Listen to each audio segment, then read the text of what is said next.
Hello guys, तो कैसे हो आप लोग। और आज मैं आ गया हूँ आप लोग के लिए लेके लव नेक्स्ट डोर का एपिसोड 5। तो चलिए फिर बिना किसी देरी के सीधा चलते हैं एक्सप्लेनेशन की तरफ। एपिसोड 5 में फ्लैशबैक का सीन दिखाया जाता है जहाँ पे रियू से मिलने के लिए सियोंग वहाँ पे आया हुआ रहता है और रियू वहाँ पे एक गर्ल्स हॉस्टल में रहती थी। तभी सियोंग को वो अपने साथ अंदर चलने के लिए बोलती है, लेकिन सियोंग तो मना कर रहा होता है बिकॉज वो एक गर्ल्स हॉस्टल होता है और वो इलीगल रहता है। लेकिन रियू बोलती है कि यहाँ पे ऐसा कुछ भी नहीं है, सारी लड़कियां अपने बॉयफ्रेंड को लेके वहाँ पे आती जाती रहती है, तो इसमें कोई भी प्रॉब्लम नहीं है। वैसे भी मेरी रूममेट्स बाहर गई हुई है, इसलिए हम लोग साथ में रात भर रहेंगे और पूरा भर के ड्रिंक करेंगे। और वो सियोंग को लेकर रूम में चली जाती है। फिर हमें दिखाया जाता है कि रियू ड्रंक होकर उसके सीने पे ही सो गई रहती है। जिसके बाद नेक्स्ट डे का सीन दिखाया जाता है जहाँ पे सियोंग उसे उठा के प्रपोज करने के लिए जाता है। तभी उसके फोन में ब्रायन नाम के लड़के का मैसेज आता है और वो उसे आज के डेट के लिए पूछ रहा होता है। और तभी ये चीज देख के सियोंग रुक जाता है। जिसके बाद फिर रियू जब उठती है तब सियोंग उसे अपना फोन चेक करने के लिए बोलता है। जिसके बाद रियू अपना फोन चेक करती है और फिर वो उसे बताती है कि ब्रायन मेरा बॉयफ्रेंड है। और ये चीज सुन के सियोंग का दिल टूट गया रहता है। जिसके बाद सीन वापस प्रेजेंट में शिफ्ट हो जाता है जहाँ पे सियोंग रियू साथ में घर पे आ गए रहते हैं और वो लोग आज की जीत को सेलिब्रेट करने के लिए वहाँ पे बहुत सारा सामान लेके आए हुए रहते हैं। लेकिन तभी अचानक अंधेरे में रियू का बैलेंस बिगड़ जाता है और वो गिरने वाली रहती है। तभी सियोंग उसे बचा लेता है। जिसके बाद फिर सियोंग उसे बाहर चलने के लिए बोलता है, लेकिन रियू उसे मना कर देती है और बोलती है कि ऐसे मौके पे हमें घर पर ही कुक करके खाना खाना चाहिए। जिसके बाद वो खाना बनाने लगती है और सियोंग को वहां से भगा देती है। जिसके बाद सियोंग अपना काम करने लगता है और वो बस बाहर से ही उसे देख के स्माइल कर रहा होता है। जिसके बाद फिर रियू खाना बना के वहाँ पे लेके आ जाती है और खाने में बस हरी सब्जियां देख के सियोंग को अच्छा नहीं लग रहा होता। फिर रियू से टेस्ट करने के लिए बोलते हैं। जिसके बाद सियोंग ना चाहते हुए भी वो खाना खाता है और जैसे ही वो खाना खाता है वो खाना बहुत ज्यादा टेस्टी होता है। और इसके बाद रियू उससे पूछती है कि उसे खाना कैसा लगा। जिसके बाद सियोंग तो उससे बस ऐसे ही बोल रहा होता है कि एवरेज लगा। लेकिन रियू फिर उससे बड़ा प्यार से पूछती है कि सच में तुम्हें ये खाना एवरेज लगा। तब उसे इतना प्यार से पूछते हुए देख के सियोंग तो कुछ बोल ही नहीं पाता और रियू बस उसे देखे जा रही होती है। लेकिन तभी वहाँ पे मोहिम आ जाती है और मोहिम को देख के सियोंग वहाँ से भागने लगता है कि कहीं वो लेटर की बात रिवील ना हो जाए। जिसके लिए वो ड्रिंक लेने के बहाने वहाँ से निकल जाता है और वो बाहर खड़ा होकर सोच रहा होता है कि आज रियू को क्या हो गया है, आज उसकी आंखों में इतना प्यार कैसे दिख रहा था हमेशा, तो वो बस गुस्से में ही देखती है मुझे। और ये सब सोचते हुए वो वहाँ से निकल जाता है ड्रिंक लेने के लिए। दूसरी तरफ मोहिम भी उससे पूछती है कि उसने शादी के बारे में क्या सोचा है, क्योंकि उसकी मॉम उसके पीछे पड़ी हुई है शादी के लिए, लेकिन वो चाहती है कि पहले रियू शादी करे। जिसके बाद मोहिम उससे वेडिंग ड्रेस शूट वाले फोटोज दिखाने लगती है और वो उससे पूछती है कि तुम लोग के ब्रेकअप के पीछे किसका रीजन था, क्या जिन ने तुम्हारे साथ कुछ गलत किया था, अगर ऐसा कुछ भी मेरे को मालूम चला तो मैं उस जिन को छोड़ूंगी नहीं। और जिसके बाद वो उससे पूछती है अभी भी जिन से मूव ऑन कर चुकी हो या नहीं। लेकिन तब रियू उसे जवाब देती है नहीं। लेकिन हम देखते हैं कि तभी पीछे से सियोंग आ जाता है क्योंकि उसने अपना वॉलेट वहीं पे भूल गया रहता है और फिर वो अपना वॉलेट लेके वहां से निकल जाता है। वो जाते हुए बहुत ज्यादा सैड लग रहा था क्योंकि उसने रियू की बातें सुन ली थी कि वो अभी भी अपने एक्स बॉयफ्रेंड के प्यार में है। इसके बाद हमें नेक्स्ट डे का सीन दिखाया जाता है जहाँ पे मियोंग और रियू ऑफिस में बैठे रहते हैं। तभी वहाँ पे सियोंग आता है। तभी मियोंग सियोंग को बोलता है क्यों ना हम लोग फ्लैगशिप कॉन्ट्रैक्ट के लिए रियू को भी हायर कर ले। लेकिन सियोंग तो साफ मना कर देता है और बोलता है कि वो वापस से रियू को परेशान नहीं करना चाहता क्योंकि वो ग्रिप कंपनी के संग काम नहीं कर रही है, तो वापस से उससे इन सब चीजों से प्रॉब्लम हो सकती है, इसलिए वो नहीं चाहता कि रियू इन सब चीजों में इन्वॉल्व हो। जिसके बाद मियोंग भी उसकी बात मान जाता है, लेकिन वो रियू को एक फेयरवेल पार्टी देने के लिए बोलता है। जिसके बाद फिर सियोंग बोलता है ठीक है, वो सबको लेके जाता है डिनर पे फेयरवेल के पार्टी के लिए। और रेस्टोरेंट में भी वो वहाँ पे रियू की बातों को इग्नोर ही कर रहा होता है। साथ ही सब लोग पास्ट की बात कर रहे होते हैं, लेकिन सियोंग बार बार पास्ट की बात ना करने के लिए उन लोग को बोल रहा होता है। इसके बाद फिर हमें नेक्स्ट डे का सीन दिखाया जाता है जहाँ पे मियोंग वापस उस बच्ची को ढूंढ रही होती है, लेकिन उसे वहाँ पे वो लड़की तो नहीं मिलती, लेकिन दान मिल जाता है और दान वहाँ पे 4 पत्तों वाला क्लोव स्लीव्स ढूंढ रहा होता है और वो उससे भी ढूंढने में मदद करने के लिए बोलता है। जिसके बाद मियोंग उसके साथ मदद करती है और वो उसे ढूंढ भी लेती है। तभी वो उससे पूछती है कि ये लीव्स तुम्हें किसे देना है। तब दान बहुत खुश रहता है, बोलता है कि एक लड़की को देना है। तभी मोहिम भी ठीक है बोल देती है। उसके बाद फिर दान वो पत्ता लेके वहाँ से भाग जाता है। दूसरी तरफ हमें रियू को दिखाया जाता है जो कि सियोंग से मिलने के लिए आई हुई रहती है और वो उससे बोलती है कि क्या तुम्हें सच में मेरी हेल्प नहीं चाहिए, अगर तुम्हें कोई भी हेल्प चाहिए तो मैं रेडी हूँ और मैं अब तुम्हारे काम में मदद करने के लिए ग्रिप कंपनी का होना ना होना मेरे लिए कोई मायने नहीं रखता। लेकिन सियोंग मना कर देता है और बोलता है कि तुम्हें अपने ड्रीम के बारे में नहीं सोचना है अब। जिसकी बातें सुनकर रियू से बोलते हो मत, मैं यहाँ पे सिर्फ तुम्हारी हेल्प करने के बारे में सोच रही हूँ, रही बात मेरे ड्रीम की तो वो मैं ढूंढ लूंगी, तुम्हें इतना चिंता करने की जरूरत नहीं है। जिसके बाद सियोंग खड़ा हो जाता है और बोलता है सोचने के बजाय तुम उस चीज पे अपना काम करो, और फिर वो इतना बोल के वहां से जाने लगता है। तभी रियू खड़ा होकर उससे पूछती है प्रॉब्लम क्या है, क्या मेरी कोई बात तुम्हें बुरी लगी है इसलिए तुम मेरे संग ऐसे बिहेव कर रहे हो। लेकिन तभी वो कुछ बोलता है उसके पहले एक लड़की आके उसे पीछे से हक कर लेती है और ये चीज देख के रियू काफी ज्यादा शॉक हो जाती है। साथ ही सियोंग भी शॉक हो जाता है। तब वो पीछे मुड़ के देखता है तो वो और कोई तेही नाम की लड़की रहती है जो कि सियोंग की एक्स गर्लफ्रेंड रहती है। इसके बाद नेक्स्ट सीन में हम देखते हैं कि मियोंग तेही को डांट रहा होता है कि वहाँ पे आने के लिए, क्योंकि तेही ने पहले सियोंग को डंप कर दिया था किसी और लड़के के लिए। मियोंग की बातें सुन के तेही उससे बोलती है कि मैं यहाँ पे उसकी एक्स गर्लफ्रेंड बन के नहीं, एक क्लाइंट बन के आई हूँ, क्योंकि मैं एक आर्टिस्ट हूँ, तुम तो अच्छे से जानते ही हो। तो मैं किचन के बॉल्स और सारे बर्तन बनाने का काम करती हूँ और साथ ही मुझे एक बहुत बड़े कंपनी से कॉन्ट्रैक्ट भी मिला है, तो मैं अपने बर्तन वेपन पे सियोंग के बनाए हुए डिजाइन्स का प्रिंट चाहती हूँ, इसीलिए मुझे इस काम के लिए सियोंग की मदद चाहिए। लेकिन मियोंग तो तुरंत उसे मना कर देता है। तभी सियोंग उसे बोलती है कि वो उसे मिलियंस में पे करने के लिए तैयार है। साथ ही वो उसे एक एंटिक बाउल भी गिफ्ट करेगी जिसका दाम 1 मिलियन से भी ज्यादा होगा। जिसकी बात सुन के मियोंग तो तुरंत रेडी हो जाता है। और इसके बाद दूसरी तरफ हम लीना को देखते हैं जो कि रियू के पास आती है और वो उससे तेही के बारे में पूछती है। तब रियू उसे बताती है कि तेही सियोंग की एक्स गर्लफ्रेंड है, क्योंकि जब बीच में वो यूएस से वापस घर आई थी तब उसने सियोंग और तेही को कार में किस करते हुए देखा था। वहाँ पे तेही और सियोंग आ जाते हैं, जहाँ पे तेही रियू को बोलती है क्या तुम्हें सच में हम लोग का रिलेशन इतना पैशनेट लगा था, और क्या तुम ही रियू हो जिसके बारे में सियोंग हमेशा बोला करता था। अगर तुम तो उसकी बहुत अच्छी दोस्त हो ना, तो क्या तुम उसे प्लीज रिक्वेस्ट करोगी मेरे साथ काम करने के लिए। लेकिन सियोंग तो अभी भी उसके बात को मना कर रहा था और वो उसके संग काम करने के लिए रेडी नहीं था। लेकिन तभी तेही वहां से जाने लगती है और उन सबको एक आर्ट हाउस में बुलाती है वहाँ उसका काम देखने के लिए। लेकिन वो लोग तो मना करने वाले होते हैं, लेकिन तभी पीछे से मियोंग हाँ बोल देता है और बोलता है कि हम लोग सब आएंगे। लेकिन रियू मना कर देती है और वो बोलती है कि उससे कुछ काम है, इसीलिए वो वहाँ पे नहीं आ पाएगी, क्योंकि वो उन दोनों के बीच में कबाब में हड्डी नहीं बनना चाहती। उसके बाद नेक्स्ट सीन में हम देखते हैं कि सियोंग रास्ते पे रहता है। तभी उससे तेही का मैसेज आता है और वो उससे थैंक यू बोलती है। साथ ही वो बोलती है कि मुझे मिलके बहुत ज्यादा अच्छा लगा तुमसे इतने दिनों के बाद। लेकिन तभी उसे रास्ते में रियू के डैड दिख जाते हैं, जिसके बाद फिर वो दोनों साथ में बैठ के ड्रिंक करते हैं। इसके बाद नेक्स्ट सीन में हम देखते हैं कि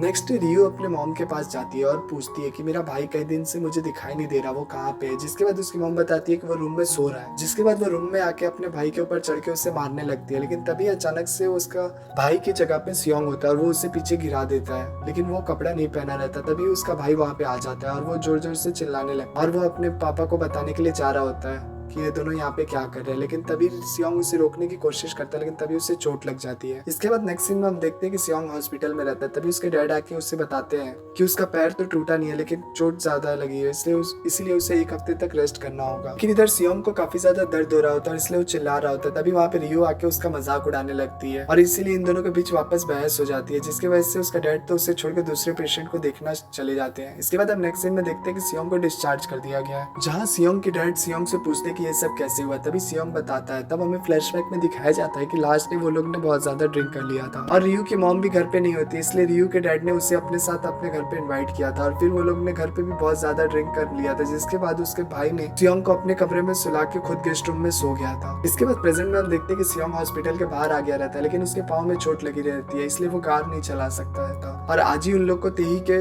एग्जीबिशन में जाना था। जिसके बाद फिर रियू को ना चाहते हुए भी उसे छोड़ने के लिए वहाँ पे कार ड्राइव करके जाना पड़ता। इसके बाद रियू बहुत ज्यादा रफ ड्राइविंग करते हुए उसे वहाँ से लेके जा रही होती है और ये चीज देख के सियोंग को तो काफी ज्यादा डर ही लग रहा होता है। लेकिन रियू बोलती है तुम्हें टेंशन लेने की जरूरत नहीं है, मैं तुम्हें सही सलामत पहुंचा दूंगी। जिसके बाद फिर कुछ देर की ड्राइविंग के बाद वो लोग वहाँ पे पहुंच जाते हैं। तभी तेही वहाँ पे आती है और तेही को सियोंग की हालत देख के अच्छा तो नहीं लग रहा होता, लेकिन रियू वहाँ पे आई रहती है, इसलिए वो बहुत ज्यादा खुश हो जाती है। जिसके बाद फिर वो लोग को अंदर लेके जाती है और हमें पता चलता है कि वहाँ पे वो मसाला भी बनाया करती थी और आज वो सोयाबीन का पेस्ट बनाने वाली रहती है, इसीलिए उसे कुछ लोग की जरूरत होती है, इसीलिए उसने वहाँ पे उन लोग को आज ही बुलाया रहता है। और रियू तो इस चीज के लिए काफी ज्यादा एक्साइटेड रहती है। जिसके बाद वो उन लोग के संग बैठ के वो सारा प्रोसीजर सीखने लगती है। जिसके बाद फिर तेही सियोंग को अपने साथ अंदर चलने के लिए बोलती है, जहाँ पे वो अंदर जाके उसे बताती है कि काम तो बस बहाना था, मैं बस तुम्हारे साथ अपना रिलेशन ठीक करना चाहती थी, इसीलिए मैं कल कंपनी भी आई थी तुम्हारे को साथ मिलने के लिए। लेकिन उसकी बातें सुन के सियोंग कोई जवाब नहीं देता। तभी तेही बोलती है कि छोड़ो इन सब बातों को, हम लोग इन सब के बारे में बाद में बात करेंगे, चलो मैं तुम्हें पॉट बनाना सिखाती हूँ। और दूसरी तरफ हम देखते हैं कि रियू को टॉयलेट लगा रहता है। जिसके बाद वो वहाँ की एक स्टाफ से टॉयलेट का रास्ता पूछती है और वो उसे बता देती है। जिसके बाद रियू जा रही होती है, तभी वो अंदर सियोंग को और तेही को साथ में देखती है, जहाँ पे सियोंग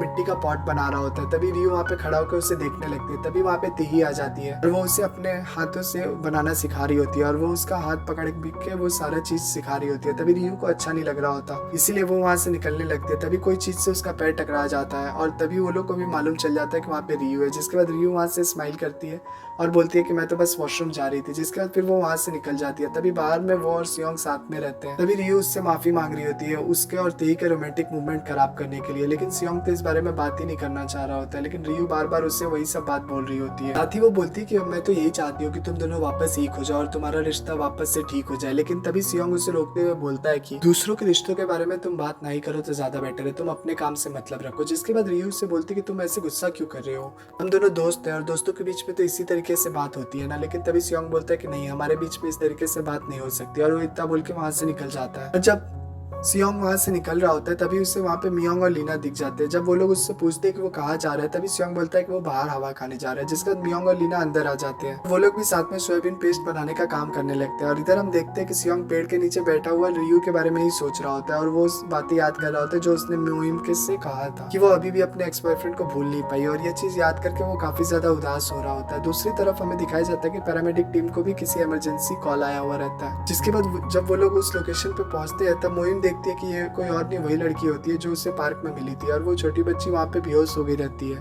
लेकिन बेहोश होने से पहले उसने 119 पे कॉल कर दिया रहता है और वो लोग उसे वहाँ से हॉस्पिटल लेके जाते हैं। दूसरी तरफ हम रियू को देखते हैं जिसे कोई चीज से धक्का लग जाता है और सोयाबीन पेस्ट वहाँ पे जमीन पे गिर जाता है और वो भी उसके ऊपर गिर जाती है, जिसके बाद सियोंग तो दौड़ के उसके पास आता है और उसे डांटने लगता है कि जब उसे कोई काम करना नहीं आता तो वो क्यों करती है, और भी कई सारी बात उसे सुनाने लगता है, जिसके बातें सुन के तेई उसे चुप रहने के लिए बोलती है। साथ ही वो रियू को अपने कपड़े देती है पहनने के लिए, लेकिन रियू अंदर आके काफी ज्यादा सैड हो गई रहती है क्योंकि सियोंग उसके ऊपर इतना ज्यादा भड़क रहा होता है, बट एक्चुअल में तो सियोंग को उसकी फिक्र होती है। लेकिन रियू को तो बिल्कुल भी अच्छा नहीं लग रहा होता, उसे काफी ज्यादा गुस्सा आ रहा होता है क्योंकि सियोंग ने तेई के सामने उसे चिल्लाया हुआ रहता है। दूसरी तरफ हम दान को देखते हैं जो कि अपने घर पे आता है, तभी उसके हाउस होल्ड उसे बताती है कि वहाँ पे उसकी बेटी यौन नहीं है और पड़ोसियों ने बताया कि पैरामेडिक टीम यहाँ पे आए थे, जिसके बाद फिर दान दौड़ते हुए हॉस्पिटल जाता है और इधर हम देखते हैं कि मोहिम को उस बच्ची के हाथ से वही क्लॉथ का पत्ता मिलता है जो उसने दान को ढूंढ के दिया था और तभी दान दौड़ते हुए वहाँ पे आ जाता है, जिसके बाद मोहिम भी समझ जाती है कि यौन दान की ही बेटी होती है। जिसके बाद फिर मोहिम दान को बाहर लेके जाती है और उस पर काफी ज्यादा चिल्लाती है कि तुम अपनी बीमार बेटी को कैसे घर में अकेले छोड़ के जा सकते हो। तभी वहाँ पे उसकी बेटी को होश भी आ जाता है, तभी दान दौड़ते हुए उसके पास आता है। तभी उसकी बेटी यौन मोहिम को बोलती है कि आप प्लीज मेरे डैड को मत डांटो क्योंकि जो लोग भी मेरे डैड को डांटते हैं मुझे वो आदमी बिल्कुल पसंद नहीं है और आज के बाद मैं आपसे कभी भी बात नहीं करूंगी। और सीन यहीं पे कट हो जाता है। दूसरी तरफ हमें रियू को दिखाया जाता है जो कि कपड़े चेंज करके आगे रहती है, तभी तेई उससे माफी मांगती है सियोंग की हरकत के लिए, जिसके बाद रियू उन लोग को बोलती है कि मैं आप लोग के लिए खाना बनाऊंगी, जिसके बाद फिर वो उन सबके लिए खाना बनाती है और वो खाना बहुत ज्यादा टेस्टी होता है और वो लोग को वो खाना काफी ज्यादा पसंद आया हुआ रहता है। इसके बाद नेक्स्ट सीन में हम देखते हैं कि रियू वहाँ पे बर्तन धो रही होती है, तभी वहाँ पे उसके पास तेई आती है और तेई आके उससे हेल्प करने के लिए पूछती है, लेकिन रियू मना कर देती है। साथ ही वो बोलती है कि मैंने आज आपका बहुत ज्यादा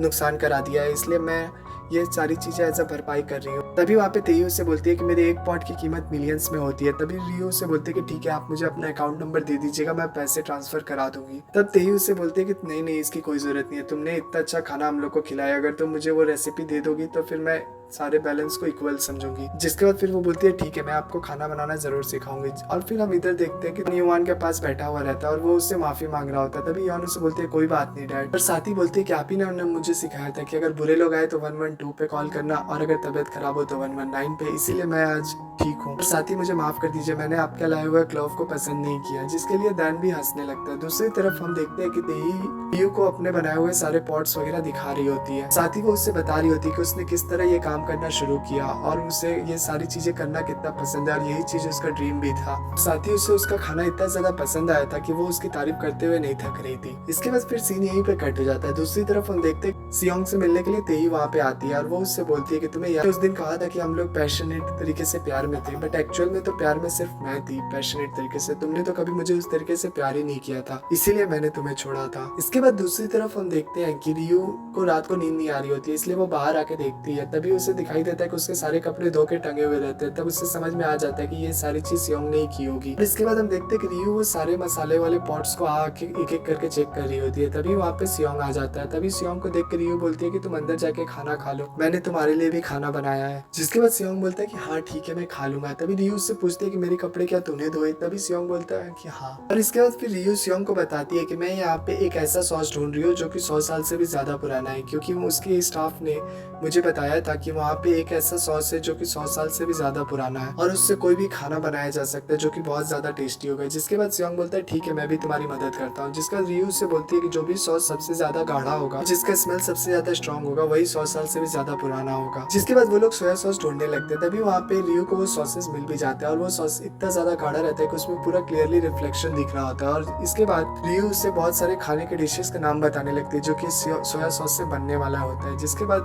उसकी बातें सुन के सियोंग उससे बोलता है तुम्हें भूख लगी है क्या? जिसके बाद रियू उससे बोलती है कि यार मैंने ढूंढ लिया, मुझे क्या करना है। जिसके बाद वो बताती है उसे कि भले मेरा ड्रीम बहुत बड़ा नहीं है लेकिन मैंने सोच लिया कि अब मैं अपने लाइफ में खाना बनाऊंगी। और उसे ऐसे खुश देख के सियोंग को भी काफी ज्यादा अच्छा लगता है। और इसके बाद फिर हमें फ्लैशबैक में दिखाया जाता है कि तेई रियू को बारे में तेही सियोंग को बोल रही होती है कि तुम हमेशा से कभी मेरे थे ही नहीं, तुम जब भी रियू के साथ होते हो तुम अलग ही खुश रहते हो, तुम हमेशा बस उसे इस तरीके से देखा करते हो जैसे तुम उसके बारे में सब कुछ जानना चाहते हो। मुझे ऐसा फील होता था कि तुम हमेशा से कभी मेरे से प्यार करते ही नहीं थे, तुम हमेशा रियू से ही प्यार करते थे। और अभी भी प्रेजेंट में सियोंग बस रियू को ही देख रहा था, रियू स्माइल कर रही थी और रियू को स्माइल करते हुए देख के सियोंग को भी काफी ज्यादा खुशी हो रही थी और वो भी बस स्माइल किए जा रहा था। जिसके बाद सियोंग मन में सोचता है कि मैं बहुत टाइम से अपने फीलिंग से भाग रहा था, बट एक्चुअल में मैं तो रियू से बहुत ज्यादा प्यार करता हूँ अभी भी। और रियू को ऐसे मुस्कुराते हुए देखकर मुझे एक बात तो रियलाइज हो गया कि मैं अब रियू को पसंद करने से अपने आप को रोक नहीं सकता। और यही सब सीन सोचते हुए एपिसोड 5 का एंड यहीं पे हो जाता है। इसका नेक्स्ट पार्ट बहुत जल्द हमारे चैनल पे अपलोड होगा, तब तक प्लीज हमारे वीडियो को लाइक और हमारे चैनल को सब्सक्राइब कर दें। जल्दी मिलते हैं इसके नेक्स्ट पार्ट में, तब तक के लिए बाय बाय।